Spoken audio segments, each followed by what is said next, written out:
Hi everyone, my name is Risha. Today is the 23rd of February 2025 and I'll be going over my bi-weekly review of the SPY day open, day close strategy. So feel free to pause the video and look through these values yourself. I'll just broadly cover what happened. On the 10th we had a profitable buy signal. On the 11th we had an unprofitable sell signal or a loss-making sell signal. On the 12th we had another loss based off of a sell signal.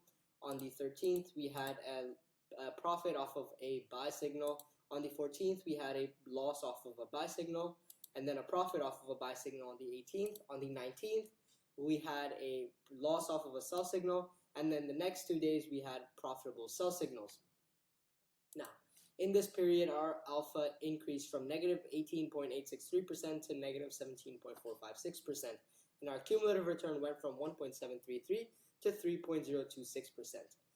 That's all for this video. Thank you for watching. Enjoy, and I will see you in the next video.